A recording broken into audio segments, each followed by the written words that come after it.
which is to do with people's self-belief and their inability to get over certain things. So the example would be within a triathlon world would be a new triathlete who maybe hasn't yet swum open water, which kind of swim in a lake or a river or the sea, or struggles to climb hills, for example.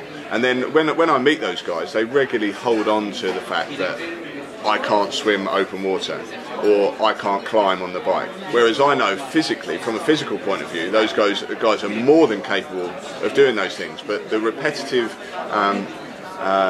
self kind of persuasion of I can't do this or I can't do that seems to happen over and over again, and I think it kind of happens in more than just their physical aspects of their triathlon. It might be something linked to their physical well-being as well, like getting to bed on time, or it may be eating the right sorts of foods, but they tell themselves over and over again they can't do it.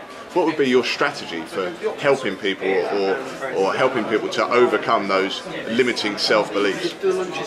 Yeah, well, again, it's a perfectly natural thing, so I wouldn't necessarily criticise someone for having those sort of self-statements going on in their mind, because a lot of people do, but they do need to be challenged. Sure. And all the evidence tells us that what we need to develop is a repertoire of positive self-talk. That internal dialogue needs to be built around internal statements like, I can do this, I'm good enough to do this, I've demonstrated in the past that I have the potential to do this, I believe in myself.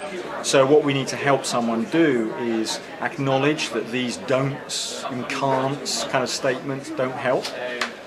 We need to challenge those beliefs. I often get people to write down positive affirmations, right? Okay. You know, several times. So actually, you know, I believe in myself. I can do this. I'm excited by this challenge. Write them down. Put them on a cue card. You know, read them every day as part of your training. You know, actually look in the mirror and say this stuff out loud. You know, it feels a bit weird that, but you know, that's what elite performers often do. But what you've got to do is basically, I don't think it's tricking your mind, it's conditioning your mind to default to the I can. Sure. Rather than the mind, if you leave it to its own devices, it will default to the I can't, I'm worried about, I'm anxious about. And this is really done by repetition.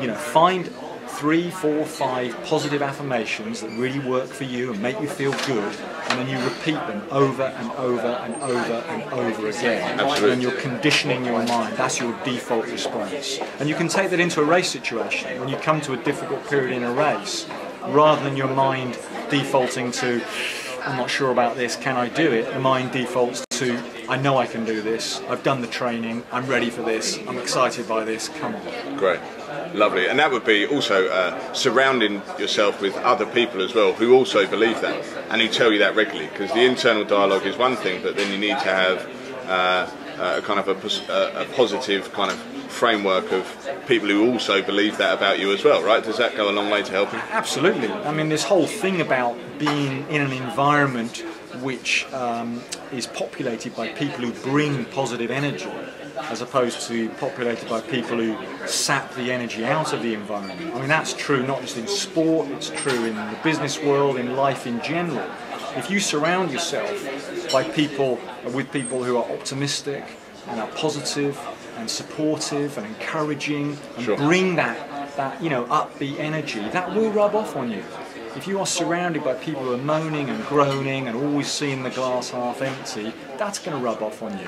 So would you suggest kind of seeking a community of people that are like-minded, positive people who are going through exactly the same emotions and need to support each other, right? Absolutely. I mean, it's, you know, the advice we give to someone giving up smoking is the last thing you want to do is go out with a bunch of people who are still smoking. You've got to change the environment and Absolutely. go out with people who are not. It's the same thing. If you want to become more positive and energetic and optimistic in life, surround yourself by people who have got a similar attitude. Absolutely.